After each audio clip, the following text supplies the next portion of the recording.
Enquanto você abre aí na sua Bíblia, Evangelho de Mateus, capítulo 6, versículo 22, versículo 23, nós vamos ler assim: São os olhos a lâmpada do corpo. Se os teus olhos forem bons, todo o teu corpo será luminoso. Se, porém, os teus olhos forem maus, todo o teu corpo estará em trevas. Portanto, caso a luz que em ti há sejam trevas, que grandes trevas serão. Vamos orar mais uma vez?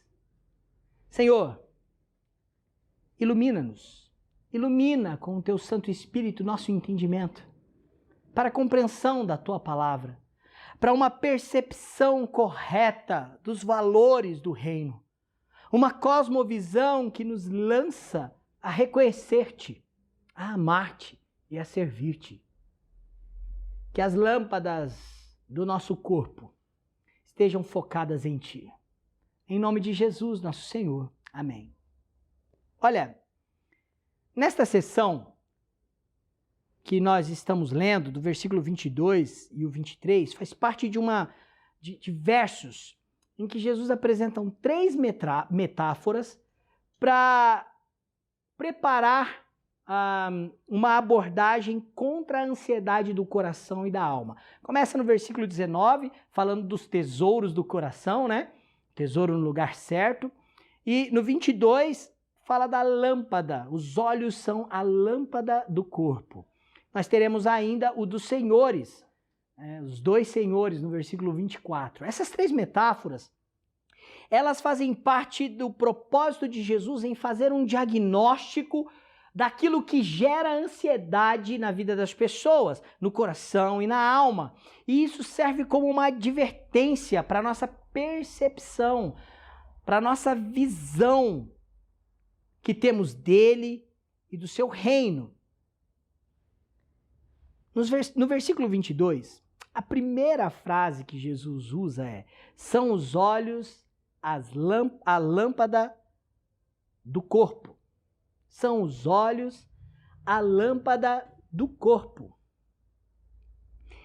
Jesus usa a função dos olhos em captar a luz, os olhos que percebem as coisas mediante a luz, para então conduzir o corpo em atitudes, em caminhadas, em gestos, na percepção de pegar objetos, ou seja, de conduzir todo o agir do corpo. Ele usa isso como uma metáfora. E o significado dessa metáfora, ela traz o nosso entendimento, a visão correta do reino de Deus. Traz uma cosmovisão cristã. O que Cristo está dizendo com essa metáfora é que existe uma maneira certa de olhar o mundo, a vida, o reino dele e até o próprio caráter dele. Então ele faz uma metáfora dizendo de olhos bons e olhos maus. E é isso que eu gostaria que servisse como um diagnóstico para nós esta noite. Porque é preciso avaliar a nossa vida espiritual, a nossa visão espiritual, a nossa percepção do ensino de Jesus, da vida com ele. E nós veremos aqui um ponto positivo, um modo positivo de olhar para essa vida cristã, de avaliarmos a vida cristã, e 2 negativos. Eu quero a sua atenção, porque este é um momento de avaliação espiritual. O comentarista Dr. Sinclair Ferguson, ele diz que o Sermão do Monte nos provê uma maravilhosa avaliação de nossa vida espiritual. E eu gostaria que este tempo agora, com o versículo 22 e 23 de Mateus 6, servisse para esta maravilhosa avaliação da nossa vida espiritual. Em primeiro lugar, tenha foco nos valores do reino. Foco nos valores do reino. Atente para o versículo 22, a parte B, que diz: se os teus olhos forem maus, todo o teu corpo Se os teus olhos forem bons, versículo 22, todo o teu corpo será luminoso. Se os teus olhos forem bons. A palavra traduzida para bons aqui, olhos bons, é a palavra simples. Ela está ligada a simples, no sentido de reto, de íntegro, mas que dá a ideia de algo que está simplesmente funcionando bem, ou seja, é sadio. Então, a ideia do texto e a ideia do ensinamento de Jesus é: se os seus olhos forem sadios, você enxerga bem. Se os seus olhos são sadios, você tem uma visão correta das coisas. Você consegue ter percepção da luz, da sombra, dos objetos, da distância e profundidade. Se os seus olhos estiverem sadios, se os seus olhos estiverem com saúde, se eles forem bons, então todo o teu corpo será luminoso. Olha, esta é uma ideia maravilhosa, porque esta metáfora, ela faz muito sentido para o mundo antigo e principalmente para o mundo oriental da época de Jesus, em que as pessoas ainda não tinham um tratamento da visão, como nós temos, de correções através de lentes, de óculos, de tratamento, até de uma limpeza ou de uma cirurgia como a da catarata. O que acontecia é que as pessoas perdiam a visão. Com o passar do tempo, com a idade, elas tinham dificuldades de ter uma visão correta das coisas por conta da deficiência visual. E era chamado, então, olha, meu olho não está mais tão bom como antes. Você percebe que Jesus está falando que se a minha percepção tiver o foco nos valores do reino, é porque eu estou olhando da maneira sadia, da maneira correta. Esta é uma metáfora que significa isso. Os olhos bons e sadios estão focados na direção certa, porque eles conseguem contemplar a revelação de Deus. Eles estão sadios. Eles conseguem perceber os atributos de Deus, o caráter de quem Deus é. Eles conseguem ver os valores do reino. É perceptível, há um foco direcionado no lugar certo, nos valores do reino. Por isso faz muito sentido ao combate à ansiedade e também a uma religiosidade hipócrita, que é o que Jesus condena no capítulo 6, do versículo 1 ao versículo 18. Porque a pessoa que tem percepção de uma visão sadia, de uma visão correta, com foco certo, ela consegue ter percepção das coisas. O olho bom é o olho que consegue ver. Olha, na história bíblica, no Antigo Testamento, tem uma história que eu gosto muito do rei Josafá contra os moabitas e os amonitas. Havia um exército muito maior, muito mais poderoso do que o do povo de Deus, e Josafá não sabia o que fazer. Ele não tinha mais estratégia.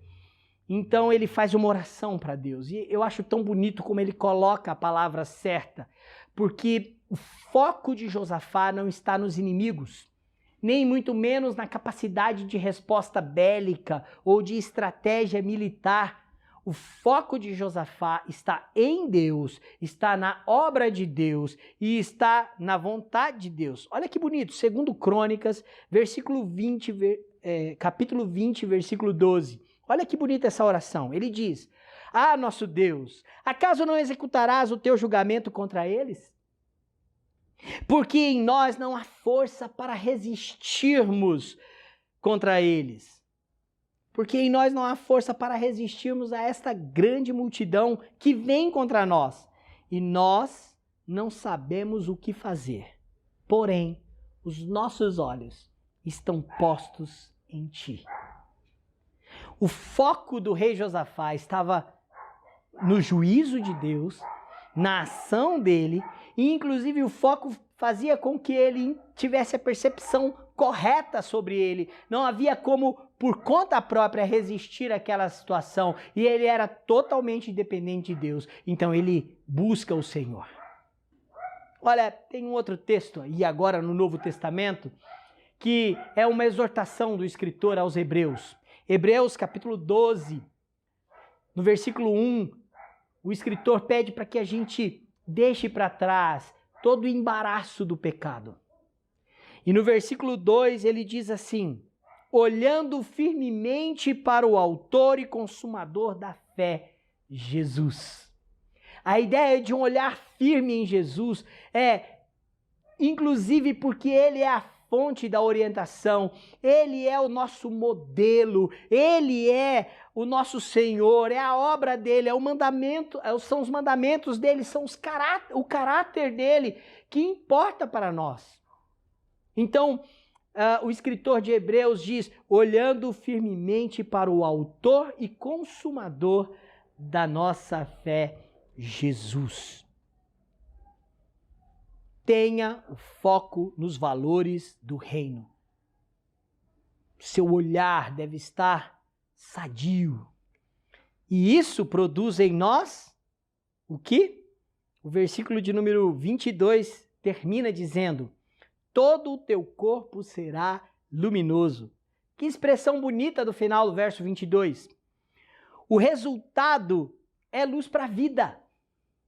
Aquele que tem o olho bom, os olhos bons, são aqueles que têm o foco correto, a visão correta. O olho está sadio, ele percebe isso e na metáfora ele consegue ver quem Deus é, ele consegue ver os valores e os atributos dele, a vontade dele, o reino dele. Ele tem uma percepção correta e isso traz luz para a sua vida. Todo o corpo será conduzido pela luz. Ou seja, sua mente e coração estarão focados no Senhor, moral e espiritualmente. Ele será conduzido de uma maneira espiritual correta. Olha, alguns textos do Antigo Testamento fazem menção a isso, e um salmo muito bonito é o Salmo 34, Salmo de Davi. No versículo 5, que diz, contemplai-o e sereis iluminados, e o vosso rosto não sofrerá vexame. Contemplai, contemplai-o. A versão mais conhecida deste versículo é da tradução Revista e Corrigida. E eu gosto dessa tradução do versículo 5 do Salmo 34, que diz, olharam para ele e foram iluminados. Olharam para ele e foram iluminados, e o seu rosto e os seus rostos não ficarão confundidos. Não haverá distorções, não haverá confusão, não haverá equívocos, porque eles foram iluminados pelo Senhor. Esta, inclusive, é a ideia da bênção sacerdotal, em Números capítulo 6, no verso 22 e 23, né? Que o Senhor resplandece o seu rosto sobre ti, tem misericórdia e te dá paz. Somos iluminados. O Salmo 119 traz esta menção à palavra de Deus. Sim, porque se o nosso foco está nos valores do reino, se a nossa visão está focada em Deus por causa de olhos sadios, então nós temos compreensão da sua palavra e a palavra serve para iluminar a nossa caminhada, a nossa jornada cristã. Nós somos orientados pela palavra. Nós acabamos de cantar isso na canção, tua palavra ilumina o meu caminho. Salmo 119, verso 105 diz, lâmpada para os meus pés é a tua palavra e luz para os meus caminhos. A ideia de um corpo luminoso, irmãos, é que ele irradia luz. Ele emite luz. Não porque a luz lhe seja própria. Ele é como a lua. E eu já falei disso aqui, inclusive sobre o Sermão do Monte, quando citando Mateus 5, versículo 14 até o versículo 16, Jesus diz que os discípulos, os seguidores do reino, eles são a luz do mundo e não se pode esconder uma cidade edificada sobre o monte, nem se acende uma candeia e a coloca debaixo do alqueire, mas no velador e dá luz a todos os que estão na casa. Assim resplandeça a vossa luz diante dos homens, para que vejam as vossas boas obras e glorifiquem ao vosso Pai que estás nos céus. Se os seus olhos forem bons, todo o teu corpo será luminoso. Esta luz não é própria. Efésios 5, versículo 8 até o versículo 10. O apóstolo Paulo nos fazendo uma contradição com as trevas. Ele fala da natureza do crente, da natureza daqueles que pertencem ao reino de Cristo. E ele diz então em Efésios 5, a partir do verso 8, pois outrora éreis trevas, porém agora sois luz no Senhor, andai como filhos da luz, porque o fruto da luz consiste em toda bondade, justiça e verdade, provando sempre o que é agradável ao Senhor. Por isso, todo o seu corpo será luminoso.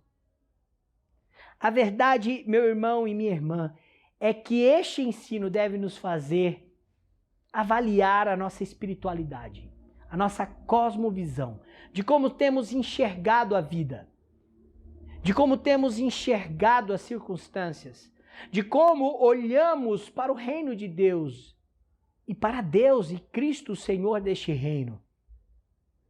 Porque se os nossos olhos estiverem sadios, a nossa percepção estará correta a respeito de quem Ele é. Nos fará ter uma percepção verdadeira, um foco verdadeiro, espiritualmente, sobre a sua obra, sobre o seu reino. E então a nossa vida será luminosa.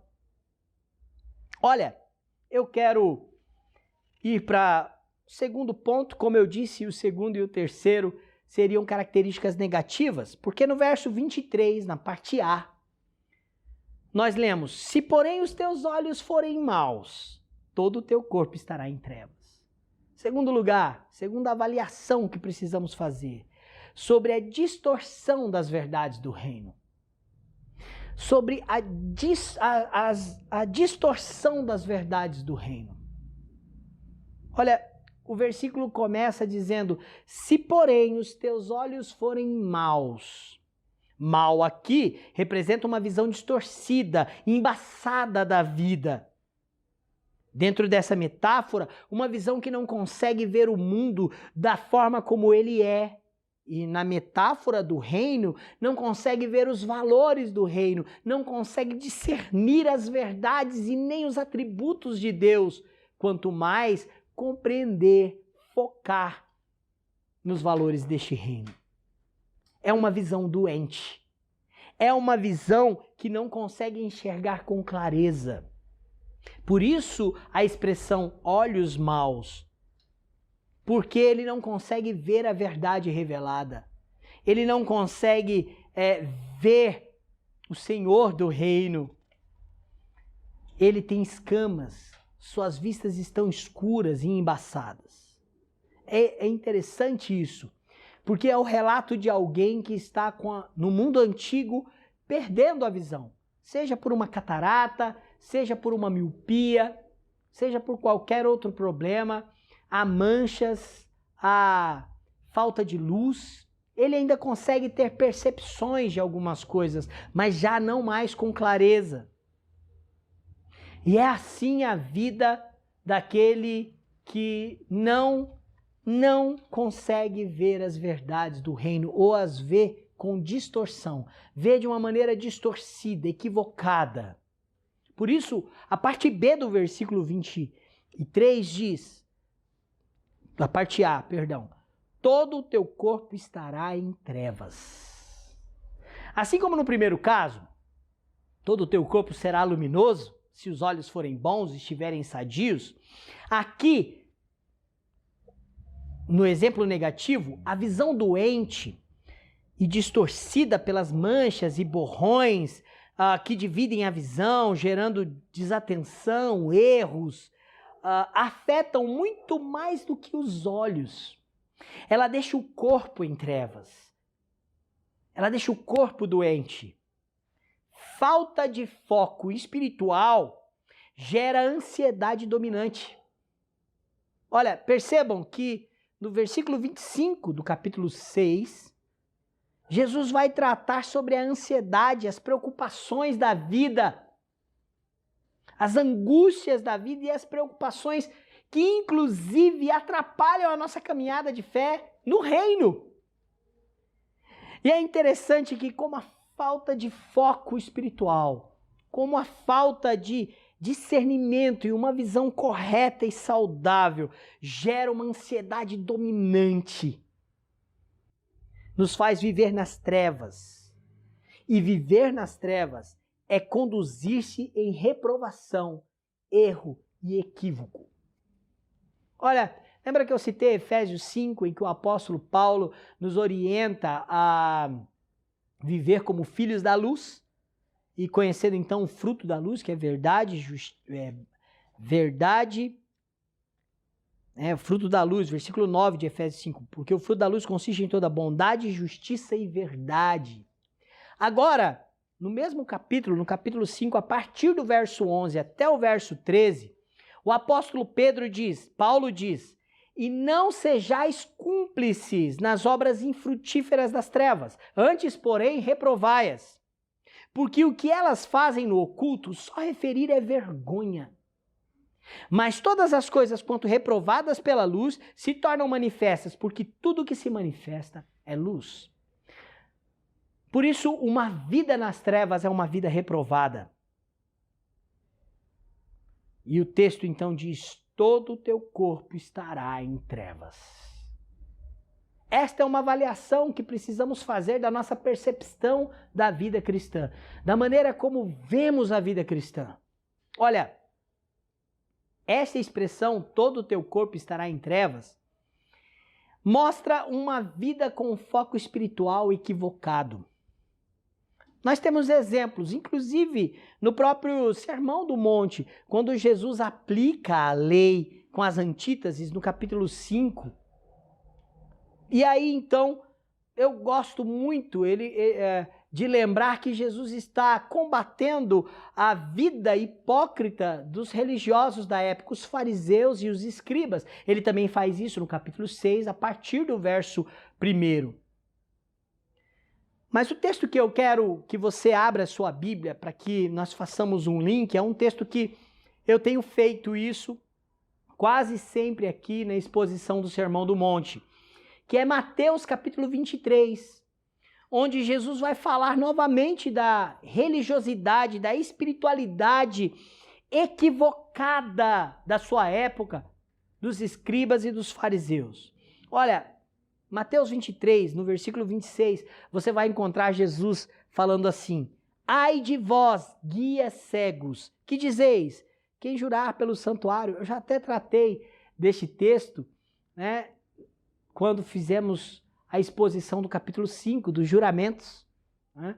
E você pode perceber que Jesus chama estes homens religiosos que tratam o juramento, os votos para com Deus de uma maneira equivocada, porque eles não têm os olhos bons, saudáveis. Há uma distorção na visão, há um embaçamento, há uma desatenção contra o verdadeiro valor do reino. Então eles agem de maneira equivocada, eles agem de maneira a ser reprovados por Cristo e são chamados de guias cegos.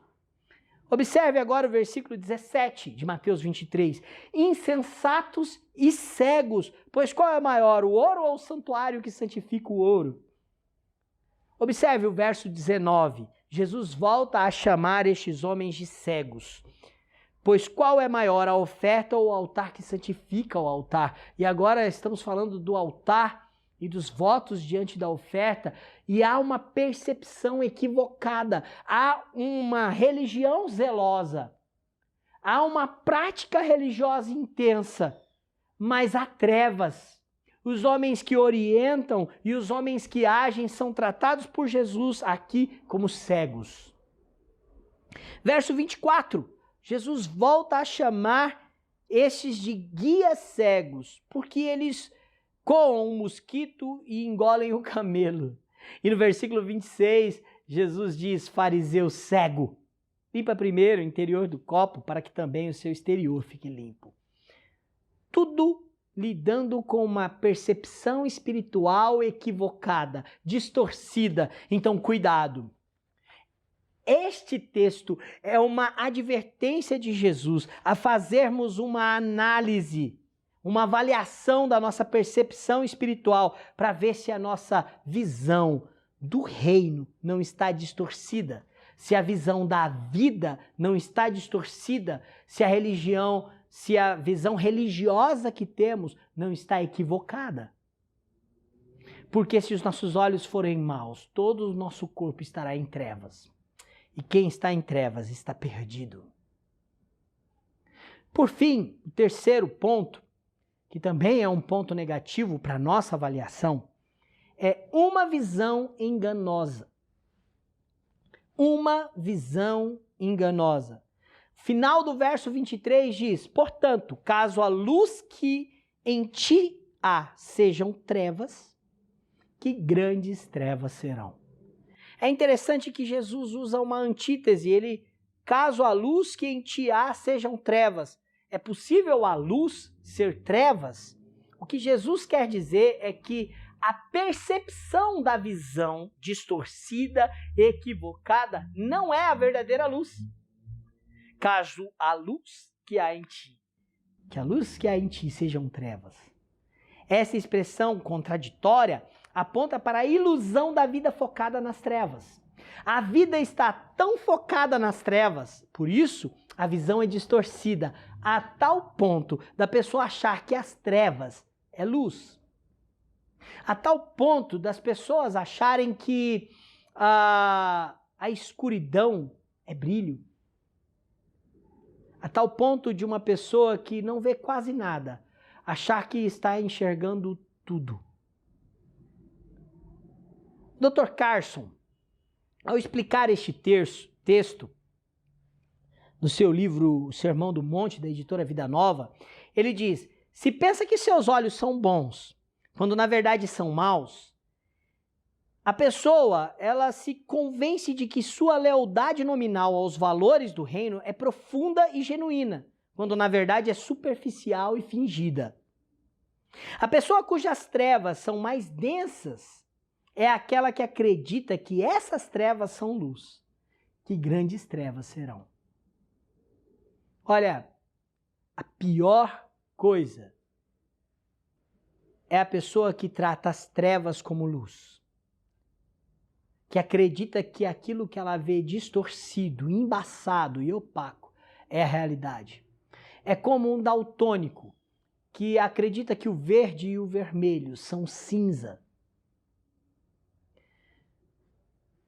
Voltando ao exemplo da religiosidade hipócrita dos fariseus, eles não acreditavam que a visão deles estava distorcida. Eles não acreditavam que a prática religiosa deles estava equivocada. E eles olhavam para Jesus, seus milagres, os seus ensinamentos, e não reconheciam nele o seu caráter messiânico, o Rei dos Reis, o Messias, que trouxe e estabelece o reino de Deus. Eles olhavam para Jesus e o desprezavam. E eu quero citar aqui o texto da cura do cego de nascença, do Evangelho de João. É um bom exemplo para que você entenda essa religiosidade de uma visão enganosa. Ela é tão distorcida, como nós vimos agora no segundo ponto, tão desfocada e desatenta, que ela faz acreditar que o que ela tem de trevas é luz, e está correto. Evangelho de João, capítulo 9, então nós temos a história do cego de nascença, que Jesus passou lodo nos seus olhos, mandou ele se lavar no tanque de Siloé, e ele voltou vendo, mas quando ele volta ele não encontra Jesus. Ele encontra as pessoas que ficaram espantadas e admiradas porque aquele cego de nascença agora vê. Então os fariseus ficam indignados porque isso acontece num dia de sábado, levam este homem para a sinagoga e interrogam ele. E eles perguntam quem fez isso e ele diz: olha, o homem chamado Jesus. Então eles ficam indignados, chamam os familiares, porque agora não acreditam mais no testemunho do cego, das pessoas que diziam que ele era cego. E os familiares, inclusive, ficam com medo, porque os fariseus disseram que quem professasse a fé em Jesus como o Messias seria expulso da sinagoga. Bom, o final da história é que este homem cego de nascença, sem saber muita coisa, sem saber muito sobre Jesus, dá um testemunho lindo. Ele diz, olha, quem ele é eu não sei. Eu sei que era cego e agora eu vejo. Este homem é expulso da sinagoga.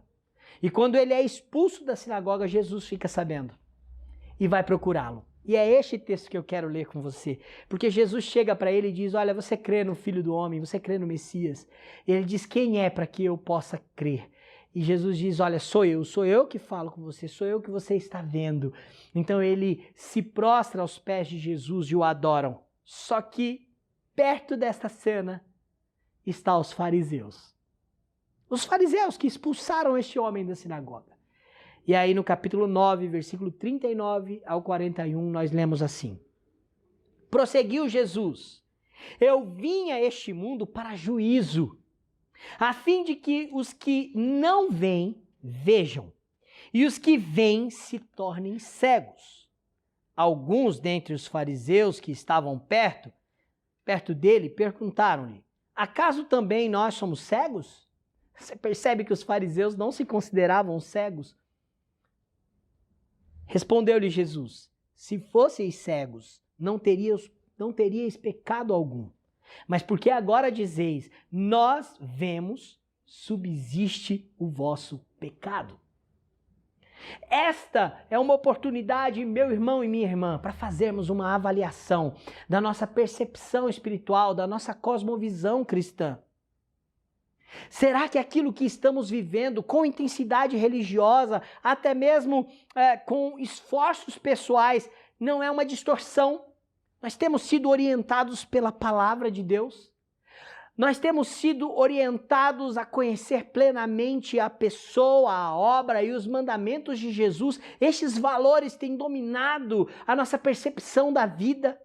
Ou nós estamos presos a uma rotina religiosa que parece luz, mas há uma distorção e estamos enganados quanto à nossa visão? A pior coisa é uma visão enganosa. A pior coisa é achar que as trevas são luz. Portanto, caso a luz que em ti há sejam trevas, que grandes trevas serão. Tem um adágio popular, um provérbio popular que diz que o pior cego é aquele que não quer ver. O pior cego é aquele que não quer ver. Spurgeon, o príncipe dos pregadores, ao expor este texto, ele prega da seguinte maneira. Olha que forte isso. Se um homem não vê as coisas sobre uma luz boa, ele pode viver em pecado e ainda imaginar que está cumprindo o seu dever. O homem deve viver de acordo com a sua luz. Mas se esta luz for a própria escuridão, todo o seu modo de vida será errado. Se nossa religião nos leva a pecar, é pior do que a descrença. Se nossa fé for presunção, nosso zelo for egoísmo, a nossa oração for formalidade e a nossa esperança for uma ilusão e a nossa experiência for apenas entusiasmo, a escuridão é tão grande que até mesmo nosso Senhor ergue as mãos com espanto e diz, quão grande será tais trevas. Eu quero concluir esta exposição convidando você a fazer essa avaliação sobre a percepção que ilumina a sua vida, sobre a sua cosmovisão cristã. Esta metáfora dos olhos como a lâmpada do corpo, lembra-se que é preciso ter uma visão sadia para ter o foco correto nos valores do reino. Lembre-se que há um perigo das distorções das verdades do reino e dos valores do reino. E isso lança a nossa vida em reprovação e trevas. Mas a pior coisa é quando estamos tão enganados e tão acostumados com uma visão doente que acreditamos que as trevas e a distorção é a visão verdadeira. Por isso, meu irmão e minha irmã, se o foco da nossa visão e percepção está distorcido do Evangelho, está distorcido da palavra de Deus, está longe do caráter santo de Deus, dos atributos dele e da vontade revelada na sua palavra, dos valores do reino de Deus, então há um engano espiritual. Nós seremos dominados pelas trevas, a tal ponto que a ansiedade governará a nossa vida, a nossa percepção da vida, a nossa percepção das coisas e, inclusive, limitará a nossa percepção de Deus e do seu reino.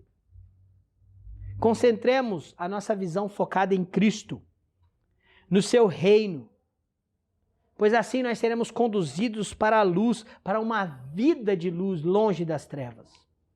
O Evangelho de João, no capítulo 8, no versículo 12, Jesus diz algo maravilhoso a seu respeito. Ele diz, de novo lhes falava Jesus dizendo, eu sou a luz do mundo, quem me segue não andará nas trevas, pelo contrário, terá a luz da vida.